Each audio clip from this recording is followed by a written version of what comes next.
ଆଉ 10ଟା ବାଜିଲେ ମୁଁ ଆସିଲି ତ କ'ଣ ପୁର କଲାଣି କ'ଣ କରୁଛୁ? ମଣ୍ଡା ପିଠା ପୁର କରୁଛି। ପୁର କଲେ କ'ଣ କରନ୍ତି ମଣ୍ଡା ପିଠା? ପୁର କରି କ'ଣ କରିବି କ'ଣ ପଟା ଗୁଳାରେ ପୁର ଚାଉଳ ପରଟା କରୁଛି। କି ବଟା ଆଳୁ ପରଟା ଜୀବନ କେ କରୁଛୁ ନା ଆଜି କରୁଛୁ? ଆଜି କରୁଛି ତମ ପାଖରେ। ମୋ ପାଇଁ କରୁଛୁ ଶିଖିନି ତ ମୋତେ କହିବି ମୁଁ ଶିଖେଇ ଦେଇଥାନ୍ତି। ଆଉ ତମେ ନ ଶିଖେଇ ତମେ ଏତେ ରାତିରେ ଯାଇଥିବ କ'ଣ ମୋତେ କହିଲ ଟିକେ।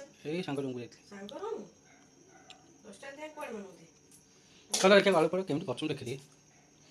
ତମେ ଦେଖିକି କି ଜାଣିବା ଦରକାର ନାହିଁ, ତମେ ଖାଇବା ଲୋକ ନା। ରୋଷେଇ କରି ଶିଖିନା ହେଟା କହିବ ନା ହଁ ମୁଁ ତ ଶିଖିନି। ହଁ ମୁଁ ତ ଶିଖିନି ସେଠି କ'ଣ କରାଯିବ? ଶିଖିନା ଜଲ୍ଦି ଜଲ୍ଦି ରୋଷେଇ କଲେ ଖାଇବା ସ୍କୁଟିଟା। କ'ଣ ରୋଷେଇ ତ ମୁଁ ଶିଖିନି। ମୁଁ ମନା ମୁଁ ରୋଷେଇ ଶିଖିନି। ଏଇଟା ତମେ କ'ଣଟା କରିପାରିବ? କେତେ ସମୟ ହେଲା ତୁମ କରିବାକୁ?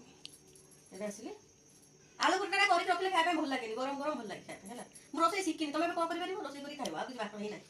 ମୋତେ ରୋଷେଇ ଆସେ ନା ବରଂ ତମ ପିଲାଙ୍କ କଥା କହୁଛ? ତମେ ହଁ କରି ଖାଅ। ମୋ ଉପରେ କ'ଣ ପାଇଁ ନିର୍ଭର କରୁଛ? ମୁଁ ରୋଷେଇ ନିର୍ଭର ନା ଆଉ କରି କ'ଣ ମୋତେ କହିଲେ ସେପଟେ ହେଇଥିଲା ଭାତ ତମେ ଖାଇକି ଆସିଲନି? ଆରେ କହିଲନି ମୁଁ କ'ଣ କହିବି? ତମେ ଆଳୁ ପଟା କଥା ମୁଁ ଭାବିଲି ତମେ କରି ରଖିବ। ରୋଷେଇ ଆସିଲେ ଖାଇଦେଇ ପଳେଇ ଆସିବ ବାହାରକୁ। ନା ମୋତେ ବି ରୋଷେଇ ଆସେ କିନ୍ତୁ ଦେଢ଼ ଫୁଟିଆଟା ତ କରିପାରିବି ନାହିଁ ଭାବୁଛି। ହାଁ? ନା କିଛି ନାହିଁ କିଛି ନାହିଁ। ମୁଁ ଜାଣିଛି ମୋ ସ୍ତ୍ରୀର ହାଇଟ୍ଟା ଟିକେ କମ୍ ଡାଉନ୍ କର ରୋଷେଇ ଆସିବନି କି କଥା। ହଉ କ'ଣ କରୁଛ କର।